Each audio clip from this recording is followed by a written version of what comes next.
Shipping containers aren't just for cargo ships anymore. From mobile storage to pop-up stores and site offices, they're everywhere. But here's the big question. Should you buy a shipping container or rent one? In this video, we'll break down everything you need to know from costs and use cases to ROI and maintenance.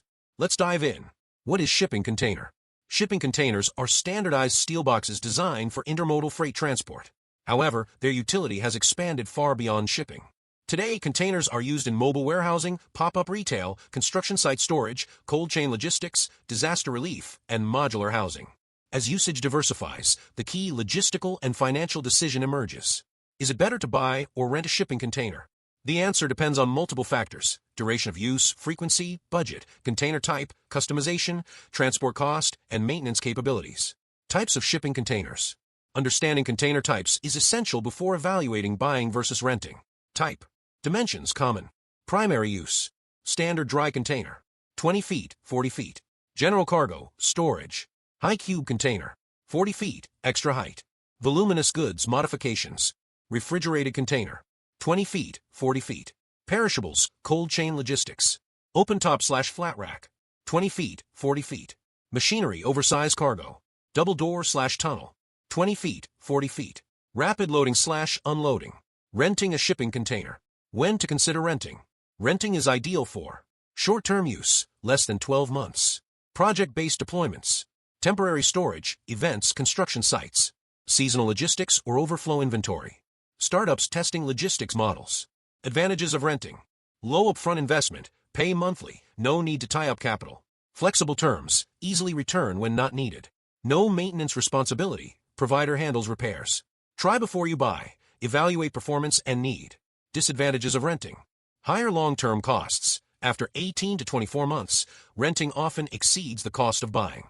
Customization limits. Most rental containers cannot be modified. Damage liability. Renters may pay for wear/tear or misuse. Typical rental costs, 2025. Container type. Monthly rent, USD. 20-foot standard, $80 to $150.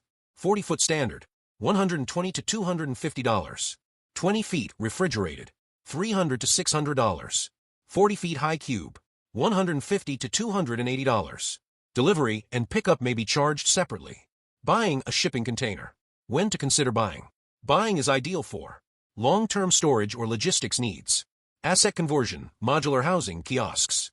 Frequent usage in shipping/transport. Customized units, cutting, insulation, branding. Advantages of buying. Total ownership, no recurring costs or dependency. Customization freedom, modify structure, paint, insulate, install solar, etc. Long-term savings, ownership pays off after 18, 24 months of use. Residual value, containers retain 60–70% of value after 10 years. Disadvantages of buying. Higher upfront cost. Storage responsibility, requires land or space when not in use. Maintenance burden, owners handle rust, door seals, insulation, etc. Transport logistics, moving containers can be expensive. Typical buying costs, 2025. Container type. Use price, USD. New price, USD. 20-foot standard, $2,000 to $3,000. $4,000 to $6,000. 40-foot standard, $3,000 to $4,500. $5,500 to $8,000. 20-foot reefer, $5,000 to $7,000. $10,000 to $15,000. 40 feet high cube, $3,500 to $5,000. $6,000 to $9,000. Regional market, steel prices, and condition affect rates. Decision-making framework. To decide whether to buy or rent, consider the following. Key evaluation criteria. Factor. Rent. Buy. Duration. If short-term, 12 to 18 months, then rent. And if long-term, greater than 18 months, then buy. Budget. For rent, low upfront, higher total. For buy, high upfront, lower total. Frequency of use. If intermittent, then rent. If continuous or frequent, then buy. Customization. If limited or not allowed, then rent. If fully customizable, then buy. Ownership value. If no ownership, no residual value, then rent. If you want to own asset or asset is depreciable, then buy. Maintenance responsibility. If none, provider, then rent. If yes, owner, then buy. Transport requirements. If provider manages it, then rent. If buyer must handle, then buy.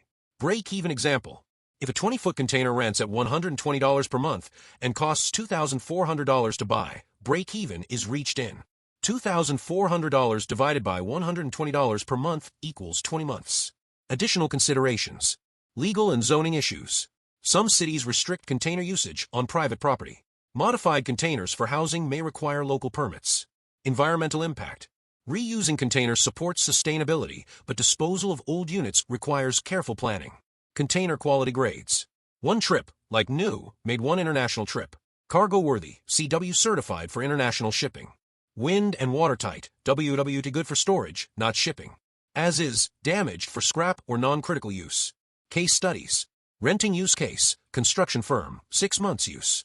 A real estate developer rented 6 40-foot containers for site storage during construction. Total rental cost, $6,000 versus purchase cost of $24,000. Decision, renting saved capital and avoided long-term storage issues. Buying use case, modular cafe business. A startup purchased and customized 2 20-foot containers into mobile cafes. Customization included branding, insulation, and plumbing. Decision, buying enabled full control, brand identity, and resale potential. Conclusion. The decision to buy or rent a shipping container should be based on duration of use, budget, flexibility, ownership needs, and long-term strategy. Renting offers flexibility and low risk for short-term needs. Buying provides long-term value, customization potential, and asset control. A strategic approach, supported by cost modeling and operational needs analysis, is essential to making the right container acquisition decision. That's it. Join the 10 Minutes for Supply Chain membership. Inside, you'll unlock members-only deep-dive videos on procurement, logistics, and strategy. Weekly global updates that keep you smarter than your competition. Exclusive case studies and templates used by real industry pros. Live Q&A sessions where I answer your questions in real time. Plus early access to videos and bonus discounts on our resources. Click the join button now and become part of the smartest supply chain community on YouTube. Thanks for watching, and as always, stay informed. Stay ahead. Stay supply smart.